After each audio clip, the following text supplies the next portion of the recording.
Madame la présidente, madame la ministre, mes chers collègues, cette proposition de loi a pour objet de répondre à une revendication de longue date des associations de soutien aux personnes handicapées. Notre groupe a l'habitude de travailler avec ces organisations de terrain qui nous alertent régulièrement sur la nécessité de repenser le calcul de l'allocation adulte handicapé. Et je remercie le travail de notre rapporteure, Cathy Apourceau-Poly, pour les auditions qu'elle a pu mener. C'est donc tout naturellement que nous avons souhaité reprendre la proposition de loi déposée par Marie-George Buffet à l'Assemblée nationale le 6 décembre 2017 et qui était cosignée par une cinquantaine de députés de toutes sensibilités politiques. Visiblement, la situation a évolué. Régresser serait le mot le plus juste, puisque notre proposition de loi n'a pas été votée en commission par les autres groupes, à l'exception du groupe socialiste. Pourtant, cette proposition de loi est plus que jamais d'actualité. Elle permettrait non seulement d'octroyer aux personnes handicapées un complément de revenu, mais également de compenser, autant que faire se peut, les difficultés financières liées au handicap. Nous rétablissons la mission première de l'AAH, à savoir celle d'être une allocation de compensation. Pour rappel, plus d'1 million de personnes en France sont dans une situation de handicap telle qu'ils ne peuvent accéder durablement à l'emploi et sont à ce titre bénéficiaires de l'AAH. Cette allocation n'a donc pas pour objectif de fournir une aide temporaire comme le font les minima sociaux tels que le RSA, afin d'empêcher la situation de la personne de trop se dégrader. Il s'agit bien ici d'une ressource financière permettant de pallier à une situation qui n'a que peu de chances d'évoluer dans un sens meilleur, hélas. C'est d'ailleurs ce que montrent les statistiques, puisque 90% des allocataires renouvellent leur demande d'AAH. Autrement dit, pour la quasi-totalité des bénéficiaires de l'allocation, il n'y a pas de perspective d'amélioration de leur état de santé. L'AAH est donc bien un droit, une allocation visant à protéger celles et ceux qui sont placés en situation de vulnérabilité et à compenser les difficultés rencontrées au quotidien.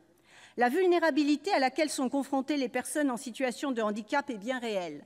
Ainsi, un article de l'Observatoire des inégalités, publié en octobre 2017, rapporte que la moitié des personnes dont le handicap est reconnu administrativement ont un niveau de vie mensuel inférieur de quasiment 200 € à celui des personnes n'ayant pas de handicap.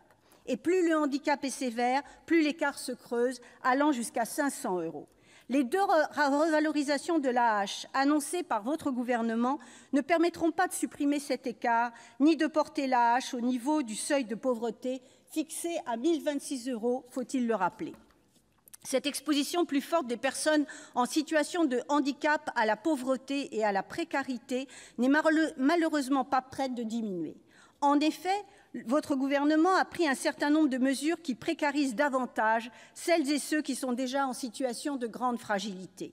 J'en citerai quelques-unes. Suppression du complément de ressources, baisse du quota d'appartements adaptés, c'est-à-dire en accessibilité dans les constructions neuves, limitation du cumul entre RSA et AAH, suppression de l'aide au transport pour les enfants et adultes handicapés, et ma liste est loin d'être exhaustive. À ces mesures profondément injustes s'ajoutent celles qui concernent tout un chacun, la baisse des APL, la hausse de la CSG ou encore la désindexation de nombre de prestations sociales. Aussi est-il urgent d'agir maintenant, non seulement afin d'améliorer le niveau de vie des personnes en situation de handicap, mais également pour une question de droits fondamentaux. L'AAH est une allocation d'autonomie qui, quoique insuffisante, a pour but de donner à son bénéficiaire les moyens de son indépendance financière. Prendre en compte les revenus du ou de la conjointe a des conséquences extrêmement fâcheuses. Certains bénéficiaires, en effet, voient leur allocation tellement diminuée qu'elle ne leur permet pas d'en vivre décemment, quand d'autres en sont tout simplement privés. Leur subsistance et leur qualité de vie dépendent donc entièrement de leur conjointe ou conjoint, les plaçant dans une situation de dépendance qui peut s'avérer humiliante. C'est d'ailleurs ce qui est décrit dans un reportage du JT de France 3 diffusé en mars dernier. On y voit un homme expliquer que depuis son mariage, l'AAH qu'il percevait a été supprimée, ne lui laissant pour subsister qu'une pension d'invalidité à hauteur de 330 €. Cette situation oblige à vivre au crochet de sa femme, pour reprendre ses propos. Il ne peut faire aucun projet, il ne peut pas emprunter d'argent à la banque. Comme il le dit lui-même, en tant que personne, il ne peut rien faire. Dans ce reportage, il s'agit d'un homme. Mais la problématique de la dépendance au conjoint ou à la conjointe se pose de manière encore plus grave pour les femmes handicapées. En effet, en France, le nombre de femmes handicapées est quasiment aussi élevé que le nombre d'hommes. Pourtant, les femmes font bien moins souvent l'objet d'une reconnaissance administrative de leur situation, puisqu'elles ne constituent que 40% des bénéficiaires de l'AAH. Par ailleurs, selon une étude menée par l'Observatoire national de la délinquance et des réponses pénales, publiée le 16 mars 2016, les femmes handicapées sont celles qui sont le plus victimes de violences physiques et sexuelles au sein du couple. Pour ces femmes, l'arrêt de la prise en compte du revenu du conjoint dans l'AAH est une nécessité afin de leur permettre de retrouver leur indépendance et de s'émanciper de situations parfois destructrices.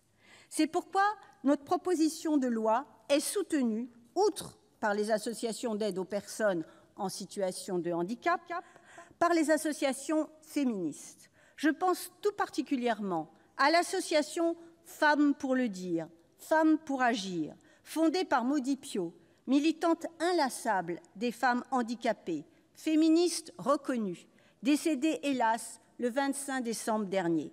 Elle se battait pour que les femmes handicapées jouissent de leurs droits de citoyennes, ce qui est le sens même de notre proposition de loi. Il est fondamental de bien comprendre que l'AAH est une allocation qui est attachée à la personne et qui ne saurait lui être retirée en cas de vie en couple. La pension d'une ou d'un retraité ne dépend pas des ressources du ou de la conjointe, que je sache. Je défends par ailleurs, avec les associations féministes, l'individualisation des droits sociaux garantissant une indépendance économique des femmes. Pour toutes les raisons que je viens d'évoquer, je vous appelle, mes chers collègues, à voter, contrairement à votre attitude en commission des affaires sociales, en faveur de notre proposition de loi. Nous sommes attendus, nous sommes regardés par toutes les associations de personnes en situation de handicap et je crois que chacune et chacun doit prendre ses responsabilités ici dans l'hémicycle et après, finalement, s'en expliquer dans son territoire. Je vous remercie.